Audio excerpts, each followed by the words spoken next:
Next is Titan. Titan is John D. Rockefeller. This is one of the greatest books I've ever read. Think what you want about the Rockefellers, obviously. In free economies, or it used to be more of a free economy like America, generational wealth lasts one generation. So they're one of the few families who have kept their wealth throughout the generations. We look at wealth in North America like, oh, you're born into wealth and you keep it, but that's not how it works. You have to have the skills to maintain and grow that wealth, because wealth in America, in Canada, well, these are supposed to be free countries that have free markets. It entails risk. So to keep your money, you have to understand risk. To gain money, you have to understand risk. There are risks involved, and most families that acquire wealth lose it within a generation. This is the difference. The Rockefellers, they've kept their money, and I'm sure they've done some horrible things, but it started out with a good man who tithed 10%, even when he had nothing. He was absolute poverty. His dad was like a snake oil salesman who had another family.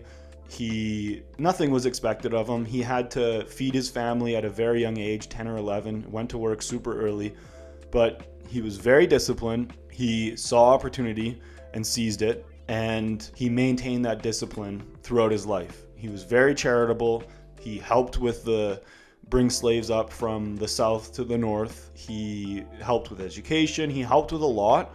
The key was that he became the richest man in the world. And he was among the poorest men, poorest kids, poorest families when he started. There was no expectation of any wealth whatsoever. He came at a great time because he was in the oil business, and as soon as Henry Ford started making the Model T, oil began being used for cars, and then it exploded. It was just used for lanterns and so forth, and that would have been a dying industry because light bulbs came, but cars came. And so he was able to seize that opportunity and become one of the richest men in the world. But he was extremely poor.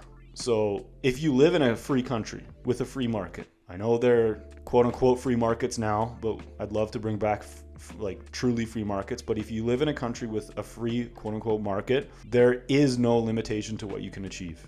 Skill outweighs birthright. A guy who owns a company is not going to hire his son if you do a much better job, especially if you do a better job at lower price. Like his son might think he has a birthright. He might want more money, or the friend of a friend might want more money, or whatever. That's the whole argument of women earn less. If women earn less, everyone would employ women, because if they could do the job essentially just as good as a man, but they earn less, then you'd hire a woman. It's a flawed argument that has been torn to bits, but the reality is, if you do a great job, you are going to get hired. Skill outweighs anything else.